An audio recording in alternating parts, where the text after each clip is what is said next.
In the last video, we used Astro-Pixel processor to resample a dataset of large files taken with the Telescope Live Takahashi FSQ 106 telescope, coupled with a QHY 600M CMOS camera. Each of the sub-exposures is 119 megabytes in size, producing a 10 gigabyte dataset. As it's a large dataset, it can cause long processing woes if working with an older computer, so it's advantageous to reduce the file size. Similarly, the application of Blur Exterminator and Star Exterminator can also be very slow on older systems.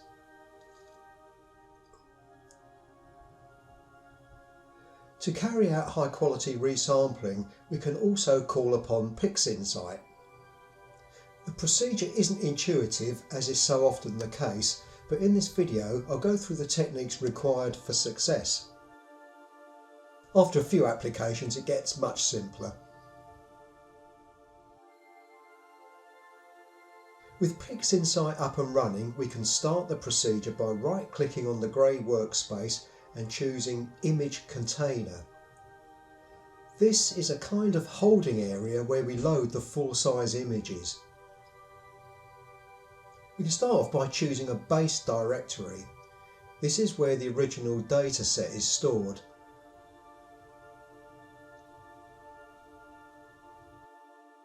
I always output the resampled files to a new directory which I call Resampled. This location is saved in the output directory of the image container. I leave all the other options on the default settings as shown here.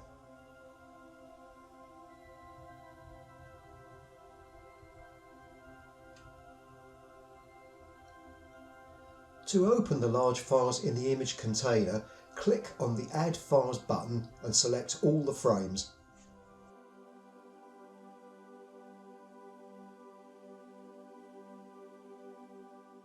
They'll now be visible in the container, so far so good. Next, we must open the Resample menu, and this is found under Process, All Processes, Resample. Continuing, open one of the files from the dataset. Any one will do, but I always open the hydrogen and alpha frame and auto-scale it.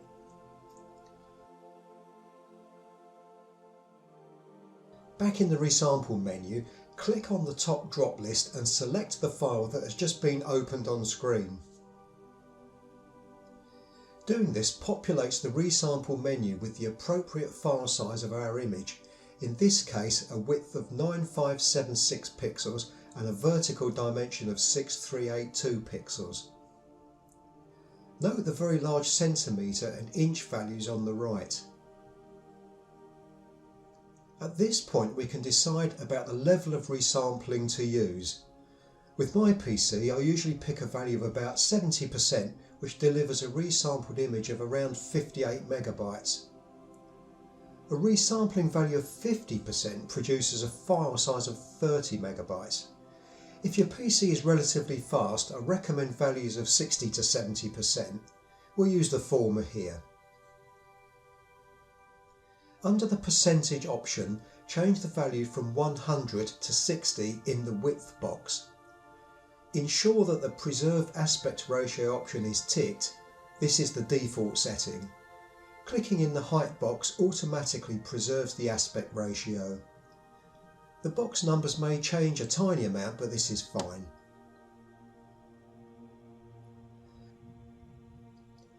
At this stage, I recommend that you use the File Explorer to view the resampled directory location so we can see the resampled files being created. To proceed, we click on the blue arrow on the bottom of the container and drag it onto the grey area at the bottom of the resample menu. The procedure has begun and we can see the files start to appear in the resampled directory.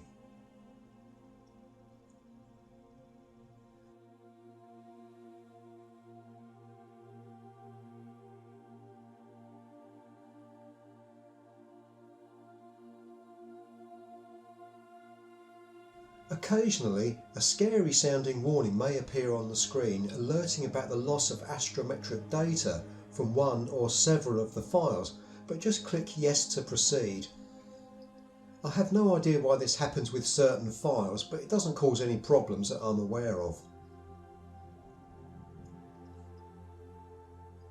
Our chosen directory is now populated with the resampled images, which now takes up 5 GB of space, half the size of the original data set. These can now be combined into their respective SH and O master frames using PixInsight or any of the other astronomical image processing software.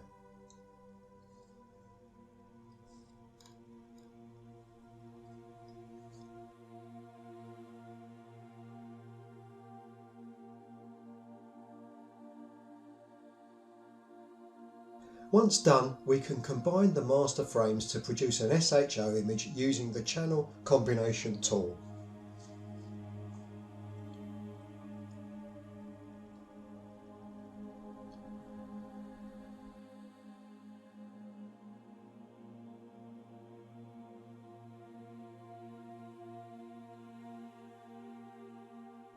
Yep, as we expect, this looks great.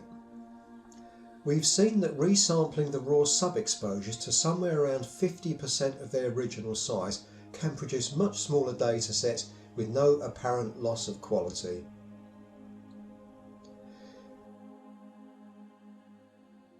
We can also apply computationally intensive tools to both the large and the small files. I ran both Blur Exterminator and Star Exterminator on the stacked hydrogen alpha frames and noted a huge time saving. Here's the results.